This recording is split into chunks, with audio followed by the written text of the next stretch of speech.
Hello, my name is Emma. Welcome back to my channel, or welcome to my channel most probably. I just wanted to talk a bit today about what I'm doing with my life. So I'm currently a speech and language therapy master's student. That's also known as speech and language pathology in Australia and America. Oh, excuse me. I'm currently living in London, therefore studying in London. I study at City University, which is north of London, and I live in the south of London.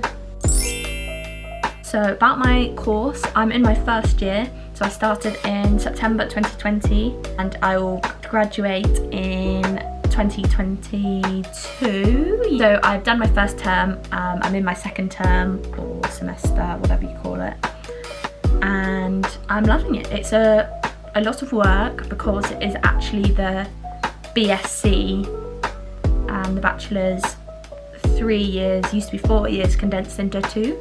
So it is difficult, but because I've done a degree, it is easier, obviously, to do a 2-year course. A bit about it, we have different modules, so it's very varied. We've got biomedical science, we've got phonetics, phonology, linguistics, psychology, lifespan psychology, placement as a module, and placement studies, which is, it's not called placement studies, but it's basically where you learn about practicing as a speech and language therapist.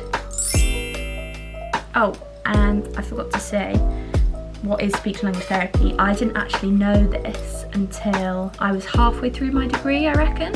So I didn't know what speech and language therapist was, I didn't know what they did, where they worked, that they were even like, you know, needed or important. Speech and language therapists provide life-changing treatment, support and care for children and adults who have difficulty with eating, drinking, swallowing and communication issues. So that could be to do with language, so understanding it, to do with speech, so actually producing words, and you help people with physical or psychological problems related to those areas. So that's what Google says. They work in a variety of places, so usually you specialise in adults and children, and then you specialise more generally.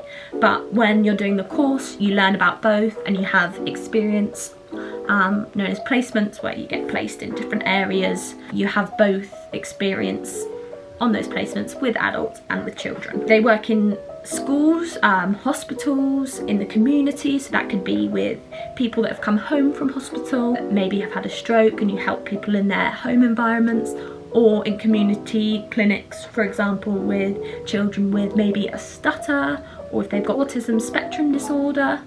I know people don't like to call it a disorder, but it's just called that in the course. On my course, there are about, I reckon, 100 and something of us, low hundreds I would say, doing the masters, but there's also people doing the BSc at City as well. There's just a big variety of things that you learn. I'm assessed in different ways, so usually we would have had more exams, I think, but we've had some online exams, we've had essays, we've had annotating, being apart, conversation between two people and analysing the conversation using different linguistic factors. And then also we've started placement recently. It's been very difficult to get a placement, I think, in the current times, just because, for example, in England, well, in the UK, schools are shut, so that is very difficult to get placements, therefore, with lots of children. So I'm very fortunate to have a placement. I'm currently on placement in a hospital as a acute speech and language therapy student, so in an acute setting. Before this, I was a psychology undergrad student. I studied at Plymouth University. I absolutely loved it, but it wasn't until I was halfway through my degree that I found out about speech and language therapy as a career. I love personally to communicate, and I know the impact it can have when you are unable to, and I think that's kind of what got me into it. So when I did find out about it, I tried to get as much experience as possible, really. So I was doing my degree in my end of second year and beginning of third year. I volunteered for the Alzheimer's Society. I did some shadowing of a speech and language therapist in a hospital. I was very lucky to get that, and to be honest, it was through contacts, so that's how I was fortunate enough to get that. And also I shadowed a speech and language therapist in the community as well, so I got like a variety of experience, mostly with adults, but then I also volunteered in a preschool, which I really enjoyed as well. So I think that helped me a lot when applying, because I had a lot of experience, and when you are applying for City, they had a set questions that you had to answer in relation to your personal experience. So a lot of what you need to get on the course is evidence that you are keen to do it. You've got some basic knowledge in areas and kind of an understanding of speech and language therapy. So the experience was very important, but also I was fortunate enough to get the experience, or some of it, in my gap year that turned into a 2-year gap year. So I went to university in my undergrad from 18 to 21, and then 21 to 23 I did a 2-year gap year and started my course this September. I think it did benefit me slightly because I had more time working in the nursery.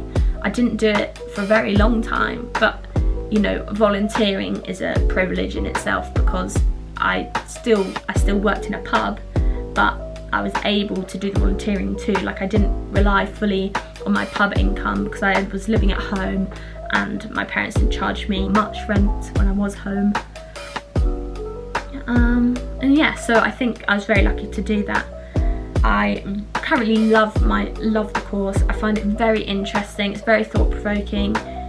It's difficult, very difficult, but not to the extent that I don't want to do it, but it's a lot of information to take in at once, and then you apply it in the placements, which is great, but it is a very intense course. But if you are wondering about speech and language therapy, I honestly would look into it, try and get as much experience as possible in it, or to do with it. For example, you don't even have to work with a speech and language therapist directly, but lots of people I know volunteered with older people, went into old people's homes, worked in a nursery, schools. So you can do a variety of things related to it. I would highly recommend it. You are a professional when you graduate. You go into the NHS as a band 5. So that's the equivalent of a nurse, of a physio, occupational therapist, all of whom you work with. So it's a very sociable and rewarding job, I would say. So I hope you enjoyed my video. I know it's quite specific, but if you wanted to hear more or had any questions, just let me know. Thanks. Bye.